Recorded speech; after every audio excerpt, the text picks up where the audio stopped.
All right, today we're tackling a story you've probably seen pop up in the news all the time, but maybe never got the full picture of. It's really about a universal struggle for recognition, and we're going to see it through the eyes of one of the world's most resilient groups of people. So, let's just jump right in with the big question, right? Who are the Kurds, and why is their story so important, especially right now? Let's dig in. Okay, so first things first. We've got to clear up a pretty common misconception. Chances are, if you've heard of the Kurds, it's been in a really specific and honestly a kind of misleading way. You know the image I'm talking about. We see them in the news, usually in the middle of a war, and then, poof, they just seem to disappear from the headlines. But the reality? Oh, it is so much deeper than that. We are talking about an ancient, indigenous people with a history that goes back for thousands of years in the Middle East. So to really get this, we have to go way back to their roots, to their homeland. This is a story that's literally written into the mountains and valleys of the region. And let's get a sense of scale here, because this is huge. We're not talking about some small, isolated group. The Kurdish population is estimated to be over 40 million people. I mean, just think about that. That makes them one of the largest nations on Earth without a state of their own. And for thousands of years, they've lived in a region that's always been known, historically and culturally, as Kurdistan. And this is so important to get. This isn't some new political idea. It's a historical reality. It's their homeland, defined by a shared culture, their own languages, and a deep connection to the land. But here's the thing. If you pull up a map today, you're not going to find a country called Kurdistan. Nope.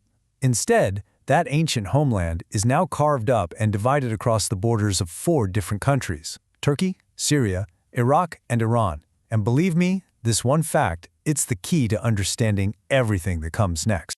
This division, this is what brings us to the absolute turning point in modern Kurdish history. Their entire world was turned upside down, not because they went anywhere, but because brand new borders were literally drawn right on top of them. So think about it like this. Before World War I, you had this one unified cultural region, Kurdistan. But after the war, with old empires falling apart, colonial powers came in and just drew new lines on the map to create the modern Middle East. And when they did that, they basically took a knife and sliced Kurdistan into 4 pieces, without really thinking about the millions of people who actually live there. And this quote just says it all, doesn't it? It's not a story about migration. The Kurdish people didn't pack up and move. The world moved under their feet. The borders of these new countries were drawn right through their homes, their villages, and split families apart. So what happens next? What are the actual consequences of just drawing some lines on a map? Well, this is where we get to the absolute heart of the issue, the root of decades of conflict and struggle. It's really a tragic but pretty straightforward chain reaction. Step 1, Kurdistan gets divided up.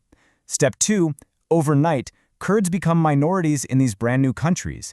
And step 3, these new states, which were being built on very specific identities, like Turkish or Arab or Persian, they didn't exactly welcome the Kurds. In fact, they started to see them as a problem that needed to be, well, managed, suppressed, or even erased. In this quote, this completely flips the script on how we usually think about this. The problem isn't that the Kurds rejected these new states. The problem is that the states rejected the Kurds. They denied their language, their culture, their very identity. Okay, and this brings us to our final and maybe most important point. This is where the story stops being just about one group of people in a faraway place and becomes a question for all of us. You've probably heard this question before, right? Whenever a conflict flares up, people ask, why are the Kurds causing trouble? It kind of puts all the blame on them, like they're the ones starting everything. But, as we've just seen, that question is starting from completely the wrong place. When you understand the history, the division, the rejection, you realize we need to be asking a much deeper question. So this is the question I want to leave you with. How long can any people, anywhere in the world, be denied their basic identity, their right to just be, before they're forced to organize and fight simply to survive? See, this isn't just a Kurdish question. It's a human one.